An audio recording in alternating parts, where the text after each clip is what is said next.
भोला के पिताजी बचपन में ही शांत हो गए थे, इसलिए भोला अपनी माँ के साथ रहता था।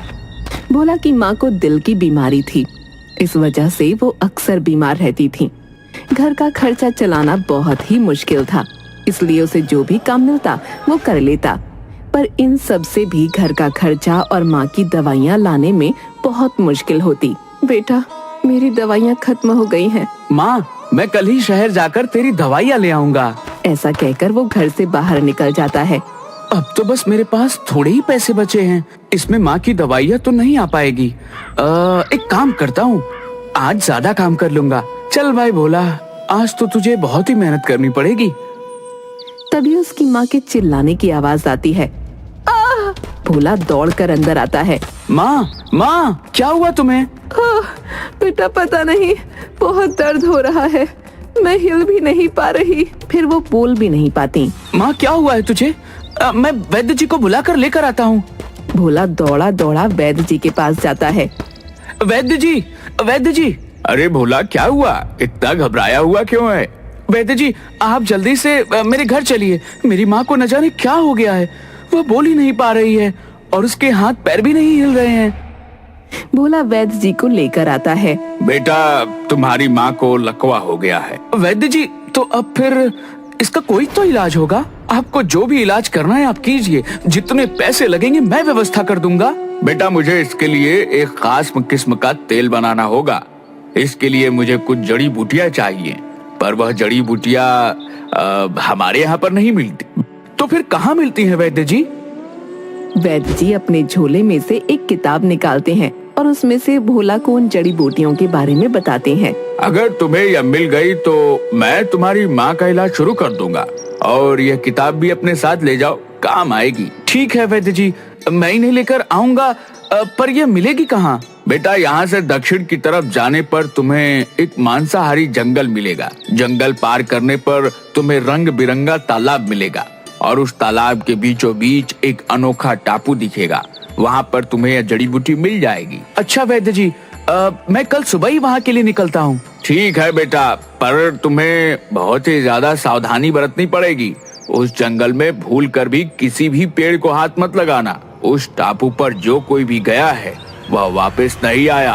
आप फिक्र मत कीजिए वैद्य जी, मैं बूटी लेकर जल्द ही आऊंगा। बस आप मेरी माँ का ध्यान रखना। ठीक है बेटा, तुम निश्चिंत होकर जाओ। भोला अगली सुबह ही उस टापू के लिए निकल जाता है।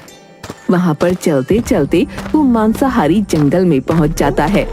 वहाँ पर भोला को बहुत से इंसानों और जानवरों के कंकाल दिखाई पड़ते हैं। लगता है कि यही मांसाहारी जंगल है। वो वहाँ से आगे बढ़ जाता है। कुछ दूर चलकर, अब तो बहुत ही ज्यादा थक गया हूँ, थोड़ी देर यहाँ पर बैठकर आराम कर लेता हूँ। फिर भोला एक पेड़ के नीचे बैठकर आराम करने लगता है। तभी एक पत्ता उड़कर भोला के हाथ पर चिपक जाता है। उसे एहसास होता है कि उसके हाथों में से खून निकल रहा है। अरे, यह क्या हुआ? यह कैसा पत्ता है? मेरे हाथों में से निकल ही नहीं रहा और लगता है मानो मेरा खून चूस रहा हो। जैसे तैसे भोला उस पत्ते को अपने हाथों पर से हटाता है और वहाँ से उठकर जाने लगता है। लगता है इसी वजह से इस जंगल को मांसाहारी जंगल कहते होंगे। कुछ दूर तक भोला खुद को उन पेड़ों से बचाता है। फिर अचानक से एक पेड़ की जड़ पर पैर रख देता है। वो जड़ उसके पैरों को जकड़ लेती है। हे भगवान, अब यह क्या नहीं बला है, मेरा पैर! उसे बहुत दर्द होता है और उसके पैरों में से खून निकलने लगता है। वो अपने झोले में से एक खंजर निकालता है और उस खंजर से उस जड़ को काट देता है और वहाँ से भागने लगता है। जैसे तैसे वो उस जंगल को पार कर लेता है। हे भगवान, इतना खतरनाक जंगल! आज तो बाल बाल बच गया।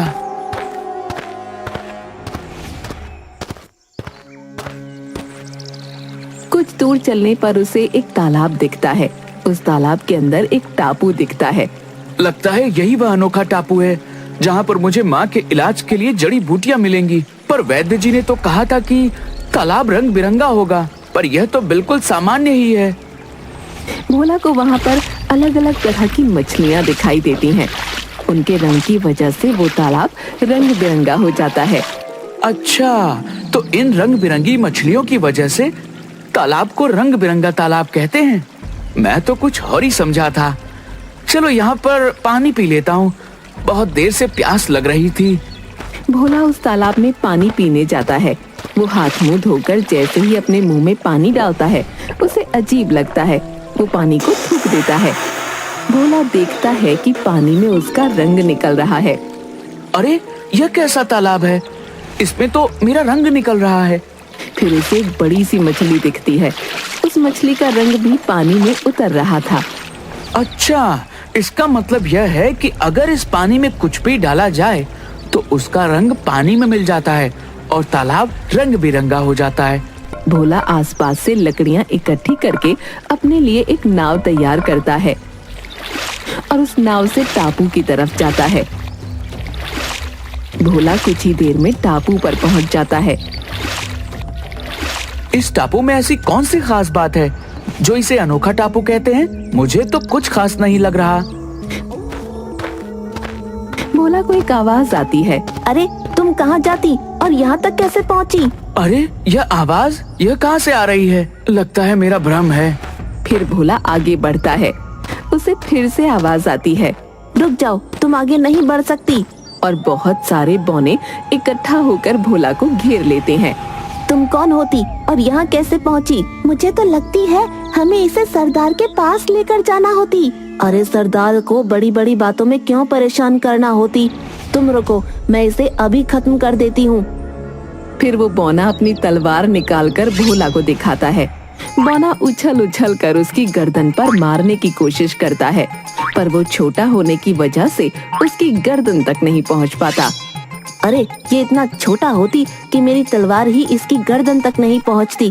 इसे थोड़ा ऊपर करो। फिर सारे बौने भोला को पकड़कर नीचे घुटनों के बल बैठा देते हैं। भोला को कुछ भी समझ नहीं आ रहा था कि उसके साथ क्या हो रहा है। बौना भोला की गर्दन पर तलवार रखकर, बोलो तुम कौन होती और यहाँ क्यों आई? अरे भाई रुको रुको, मेरा नाम भोला है और मैं यहाँ पर अपनी माँ के इलाज के लिए कुछ जड़ी बूटियाँ लेने आया हूँ। तुम झूठ बोलती। अगर तुम सच बोलती तो मैं तुम्हारी गर्दन उड़ा देती। अरे भाई मैं सच बोल रहा हूँ, पर सच बोलने पर क्यों मार रहे हो? क्या सच बोलती? रुको, मैं तुम्हें अभी जान से खत्म कर देती। रुको, इसे हम पहले सरदार के हवाले करती, वही इसका कुछ करती। हे भगवान, ये क्या हो रहा है? मुझे तो कुछ भी समझ नहीं आ रहा। और ये कैसे बात कर रहे हैं? भगवान बस इतना कर देना कि मैं अपनी माँ के लिए जड़ी बूटियाँ लेकर पहुँच जाऊँ। सारे बौने भोला को पकड़कर बौनों के सरदार के पास ले जाते हैं। भोला को देखकर सभी बौने उसके आसपास इकट्ठा हो जाते हैं। तभी एक बौना भोला के झोले को लेकर उसे टटोलता है, तो दूसरा भोला को बैठाकर उसके कंधे पर बैठ जाता है और बाकी सभी भोला को घेर कर उसके आसपास खड़े हो जाते हैं। हुई हुई हुई, तुम कौन होती? अरे ये कितना छोटा होती। सरदार, मुझे लगती कि ये कोई लुटेरा होती जो हमारी टापू पर घुस आती। अरे नहीं नहीं, मैं लुटेरा नहीं हूँ, मैं तो भोला हूँ। मैं चंदन नगर से आया हूँ। मुझे अपनी माँ के लिए कुछ खास जड़ी बूटियाँ चाहिए जो कि सिर्फ यहीं पर मिलती हैं। आप मुझे वो दे दीजिए, मैं यहाँ से चला जाऊँगा। ये देखिए, मुझे वैद्य जी ने एक किताब, उनकी जड़ी बूटियों की किताब भी दी है। उन्होंने कहा कि इस किताब को अगर तुम्हें दिखा दूंगा तो तुम्हें यकीन हो जाएगा कि मैं स्टडी बूटी का दुरुपयोग नहीं करूँगा। फिर भोला वो किताब बौनों के सरदार को देता है। हुई हुई, पर हम फिर भी तुम्हें वह जड़ी बूटी नहीं दे सकती। पर क्यों? क्योंकि हमारे जड़ी बूटी के बगीचे में एक राक्षस ने कब्जा कर लिया है। वह बहुत ही ताकतवर होती और वह हमें बहुत परेशान करती। क्या इसका मतलब है कि मैं अपनी माँ के लिए जड़ी बूटी नहीं ले जा सकता? हाँ, जब तक वह राक्षस होती तुम यहाँ से जड़ी बूटी नहीं ले जा सकती। जल्दी जल्दी यहाँ से भागती भागती। सभी बौनों में हाहाकार मच जाता है। सभी लोग उस दानव के डर से छुप जाते हैं और भोला को भी अपने साथ छुपा लेते हैं। वो राक्षस वहाँ पर जाता है और इधर उधर देखता है, पर उसे कोई नहीं दिखता। अरे बौनो, कहाँ पर छुप छुप कर बैठे हो और कब तक छुपोगे? एक न एक दिन तो मेरे हाथ में आना ही है और छुटकी सरदार, तू तो मेरे हाथों से नहीं बच पाएगा। और गुस्सा होकर वहाँ से चला जाता है। तभी बौने छुपी हुई जगह से बाहर निकलते हैं। उस राक्षस ने उस बागीचे पर क्यों कब्जा कर रखा है? क्योंकि वह राक्षस कहती कि उसने बहुत समय पहले उस जगह पर खजाना छुपा कर रखती और अब हमने वहाँ पर बगीचा बना लेती। इस वजह से वह राक्षस हमें परेशान करती, हमें मारती और हमारे बगीचे को खत्म कर देती। उसने हमारा आधा बगीचा ऐसे ही खत्म कर दी। मतलब अगर मुझे माँ के लिए जड़ी बूटी ले जानी है तो मुझे इस राक्षस से लड़ना पड़ेगा। मैं तुम्हारी मदद करूंगा। मैं उस राक्षस से उस बागीचे को बचाऊंगा। सभी बौने खुश हो जाते हैं। क्या तुम उस राक्षस से हमें बचाती? हाँ, मैं बचाऊंगा उस राक्षस से। मैं तुम्हारी मदद करूंगा। सभी बौने खुश होकर भोला के आसपास नाचने लगते हैं। हमारे यहाँ मेहमान आया है तो इस खुशी में आज दावत होती। फिर शाम को दावत होती है। सभी बौने बारी बारी से भोला को कुछ न कुछ खिलाते हैं। अरे बस, मेरा पेट भर गया और मैं अब कुछ नहीं खा सकता। पर बौने उसकी बात नहीं सुनते और उसे खिलाते ही जाते हैं। फिर भोला जोर से डकार लेता है, फिर पेट पर हाथ फेरता है और जोर से पाद मारता है। इतनी गंदी बदबू से एक बौना बेहोश हो जाता है। अरे भाइयों, मुझे माफ कर दो। मैं जानती कि ये होश कैसे आती। वो बौना होश में आ जाता है। अच्छा, अब खाना पीना तो बहुत हो गया, पर मुझे यह बताओ कि हम उस दानव को कैसे मार सकते हैं? वह तो हमें बौना दादा से ही पूछना होती, वही हमें बता सकती। बौना दादा, ये कौन है? ये हमारे टापू के सबसे बुजुर्ग बौने हैं। फिर भोला और बौने मिलकर बौना दादा के पास जाते हैं। बौना दादा, हमारे यहाँ मेहमान आई है। यह हमें उस राक्षस के चंगुल से बचाएगी। क्या तुम सच कहती? वो हमें राक्षस से बचाती। हाँ बौना दादा, मुझे अपनी माँ के इलाज के लिए जड़ी बूटी की जरूरत है। बस आप मुझे यह बताइए कि मैं उस राक्षस को कैसे मार सकता हूँ? उस राक्षस की जान उसकी पूंछ में होती। अगर तुम उसकी पूंछ काट देंगे तो वह राक्षस मर जाती, पर आज तक ऐसा कोई भी नहीं कर पाई। हमें तो उस राक्षस के सामने खड़े होने की भी डर लगती। मैं करूँगा उस राक्षस का सामना। तभी एक बौना वहाँ आ जाता है। वह राक्षस फिर से आ जाती, जल्दी जल्दी छुप जाती। नहीं, अब भागने की जरूरत नहीं है। मैं करूँगा उस राक्षस का सामना। फिर सभी उस राक्षस के आसपास इकट्ठा हो जाते हैं और भोला भी वहाँ पर होता है। अरे इस बौने की बस्ती में यह इंसान कहाँ से आ गया? ए राक्षस, चला जा यहाँ से। चला जाऊं? तो अच्छा, तो अब मुझे मरवाने के लिए तुम इंसान की मदद लोगे? हाँ, ये हमें तुमसे बचाती। तो मैं भी देखता हूँ कि यह कैसे मेरा सामना करेगा।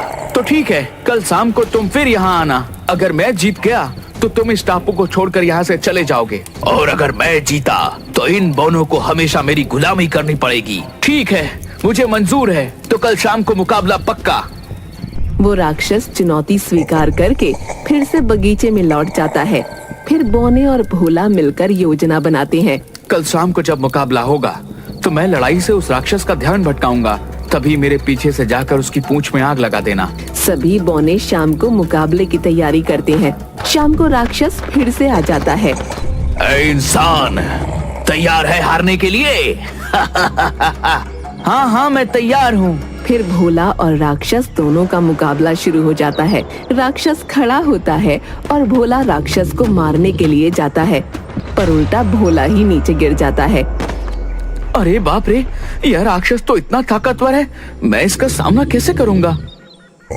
फिर राक्षस भोला को दोनों हाथों से उठाकर हवा में उठा देता है और भोला को नीचे फेंक देता है। भोला को दिन में ही तारे दिखने लगते हैं। फिर भोला खुद को बचाने के लिए उस राक्षस के आगे आगे भागने लगता है। अपने आप को इस राक्षस से खुद को कैसे बचाऊं? यह तो मेरी जान ही ले लेगा। हाँ, मैं धूल उसकी आंखों में उड़ा देता हूँ। फिर भोला जमीन की धूल को राक्षस की आंख में उड़ा देता है। राक्षस को कुछ नजर नहीं आता और वो चिल्लाने लगता है। तभी एक बौना पीछे से उसकी पूंछ में आग लगा देता है। बचाओ, बचाओ, तुम सबने मेरे साथ धोखा किया है। और राक्षस नष्ट हो जाता है। सब बौने खुश हो जाते हैं और नाचने लगते हैं। अब तो मुझे वह जड़ी बूटी मिल जाएगी ना? हाँ, अब तुम उस जड़ी बूटी को ले जा सकती। मैं खुद तुम्हें वह जड़ी बूटी देती। सुबह होते ही बोनो का सरदार भोला को बगीचे में ले जाकर उसे जो भी जड़ी बूटियां चाहिए थीं, वो दे देता है। ध्यान रखती, इसे किसी भी गलत इंसान के हाथ में नहीं देती, नहीं तो कोई भी इसका दुरुपयोग कर सकती। ठीक है, मैं ध्यान रखूंगा। यह लेती, इस ताबीज को पहनकर तुम सुरक्षित घर पर पहुंच जाती और इसकी मदद से तुम्हें कोई भी चोट नहीं पहुंचा सकती।